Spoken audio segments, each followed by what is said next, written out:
Clip number 633۔ اس clip میں آپ قرآن پاک کی سورہ حجر کی آیت نمبر 9 سے 13 تک کی تلاوت، ترجمہ اور تفسیر قرآن صراط الجنان سماعت فرمائیں گے۔ بسم اللہ الرحمن الرحیم۔ ترجمہ، اللہ کے نام سے شروع جو نہایت مہربان رحمت والا ہے۔ اِنَّا نَحْنُ نَزَّلْنَا الذِّكْرَ وَإِنَّا لَهُ لَحَافِظُونَ۔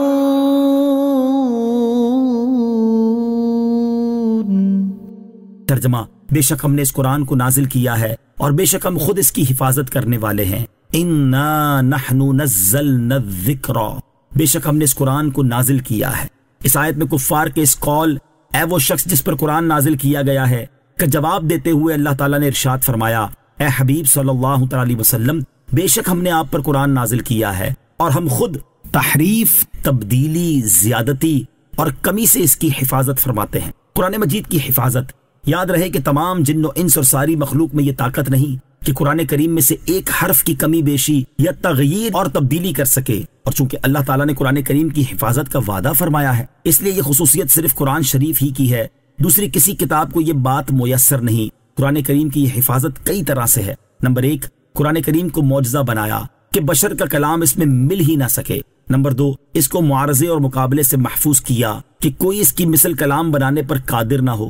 نمبر 3، ساری مخلوق کو اسے معدوم کرنے سے عاجز کر دیا کہ کفار شدید عداوت کے باوجود اس مقدس کتاب کو معدوم کرنے سے عاجز ہیں۔ تاریخ شاہد ہے کہ اگر کسی نے قرآن کے نور کو بجھانے، اس میں کمی، زیادتی، تحریف اور تبدیلی کرنے یا اس کے حروف میں شکوک و شبہات ڈالنے کی کوشش کی بھی تو وہ کامیاب نہ ہو سکا۔ کرامتا کے ملحد اور گمراہ لوگ سینکڑوں سال تک اپنے تمام تر مکر، دھوکے اور قوتیں صرف کرنے کے باوجود قرآن کے نور کو تھوڑا سا بھی بجھانے پر قادر نہ ہو سکے، اس کے کلام میں ذرا سی بھی تبدیلی کر سکے، نہ ہی اس کے حروف میں سے کسی ایک حرف کے بارے میں مسلمانوں کو شک و شبہ میں ڈال سکے۔ اسی طرح قرآن مجید کے زمانہ نزول سے لے کر آج تک ہر زمانے میں اہل بیان، علم لسان کے ماہرین، ائمہ بلاغت، کلام کے شاہ سوار اور کامل اساتذہ موجود رہے۔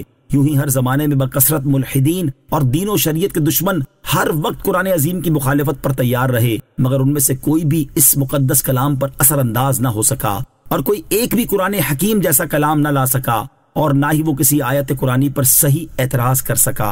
یہاں قرآن مجید کی حفاظت سے متعلق ایک حکایت سماعت کیجیے۔ چنانچہ حضرت یحییٰ بن اکثم رحمۃ اللہ تعالی فرماتے ہیں، مامون رشید کی مجلس میں ایک یہودی آیا اور اس نے بڑی نفیس، عمدہ اور ادیبانہ گفتگو کی۔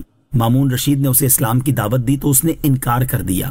جب ایک سال بعد دوبارہ آیا تو وہ مسلمان ہو چکا تھا اور اس نے فقہ کے موضوع پر بہت شاندار کلام کیا۔ مامون رشید نے اس سے پوچھا کہ تمہارے اسلام قبول کرنے کا سبب کیا ہوا؟ اس نے جواب دیا، جب پچھلے سال میں تمہاری مجلس سے اٹھ کر گیا تو میں نے ان مذاہب کا امتحان لینے کا ارادہ کر لیا، چنانچہ میں نے تورات کے 3 نسخے لکھے اور ان میں اپنی طرف سے کمی بیشی کر دی۔ اس کے بعد میں یہودیوں کے معبد میں گیا تو انہوں نے مجھ سے وہ تینوں نسخے خرید لیے۔ پھر میں نے انجیل کے 3 نسخے لکھے اور ان میں بھی اپنی طرف سے کمی بیشی کر دی۔ جب میں نسخے لے کر عیسائیوں کے گرجے میں گیا تو انہوں نے بھی وہ نسخے خرید لیے۔ پھر میں نے قرآن پاک کے 3 نسخے لکھے اور اس کی عبارت میں بھی کمی بیشی کر دی۔ جب میں قرآن پاک کے وہ نسخے لے کر اسلامی کتب خانے میں گیا تو انہوں نے پہلے نسخوں کا بغور مطالعہ کیا، اور جب وہ میری کی ہوئی کمی زیادتی پر مطلع ہوئے تو انہوں نے وہ نسخے مجھے واپس کر دیے اور خریدنے سے انکار کر دیا۔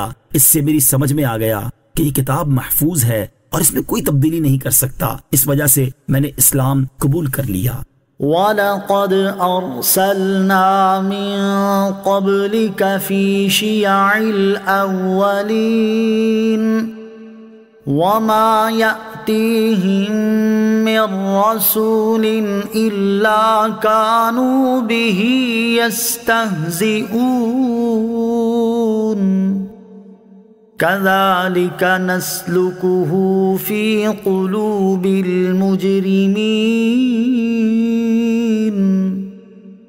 لَا يُؤْمِنُونَ بِهِ وَقَدْ خَلَتْ سُنَّةُ الْأَوَّلِينَ۔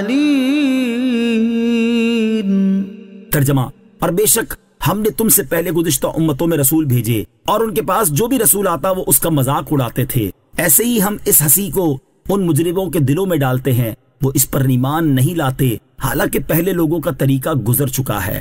وَلَقَدْ أَرْسَلْنَا مِن قَبْلِكَ، اور بے شک ہم نے تم سے پہلے رسول بھیجے۔ اس آیت اور اس کے بعد والی آیت کا خلاصہ یہ ہے کہ جب کفار مکہ نے سید المرسلین صلی اللہ تعالی علیہ وسلم سے جاہلانہ باتیں کی اور بے ادبی کرتے ہوئے آپ علیہ الصلوۃ والسلام کو مجنون کہا، تو اللہ تعالیٰ نے اپنے حبیب علیہ الصلوۃ والسلام کو تسلی دیتے ہوئے ارشاد فرمایا کہ آپ سے پہلے سابقہ امتوں میں ہم نے رسول بھیجے، اور ان لوگوں کے پاس جو بھی رسول آتا وہ اس کا مذاق اڑاتے تھے۔ کفار کی اپنے انبیاء اور رسولوں علیہ الصلوۃ والسلام کے ساتھ یہ روش سابقہ زمانوں سے چلی آ رہی ہے، لہٰذا اے حبیب صلی اللہ تعالی علیہ وسلم آپ بھی دیگر انبیاء و مرسلین علیہ الصلوۃ والسلام کی طرح اپنی قوم کی اذیتوں پر صبر فرمائیں۔ کذالک، ایسے ہی۔ اس آیت کا معنی یہ ہے کہ جس طرح ہم نے سابقہ امتوں کے دلوں میں کفر، تکذیب اور استہزاء داخل کر دیا تھا، ایسے ہی مکہ کے مشرکین کے دلوں میں بھی داخل کر دیا ہے۔ لا یؤمنون بہ، وہ اس پر ایمان نہیں لاتے، یعنی وہ تاجدار رسالت صلی اللہ تعالی علیہ وسلم یا قرآن پر ایمان نہیں لاتے، حالانکہ پہلے لوگوں کا طریقہ گزر چکا ہے کہ وہ انبیاء کرام علیہ الصلوۃ والسلام کی تکذیب کر کے عذاب الہی سے ہلاک ہوتے رہے ہیں۔ یہی حال ان کفار مکہ کا ہے، تو انہیں عذاب الہی سے ڈرتے رہنا چاہیے۔ صلو علی الحبیب صلی اللہ تعالی علی محمد صلی اللہ تعالی وسلم۔ مجھے اپنی اور ساری دنیا کی لوگوں کی اصلاح کی کوشش کرنی ہے انشاءاللہ عز و جل۔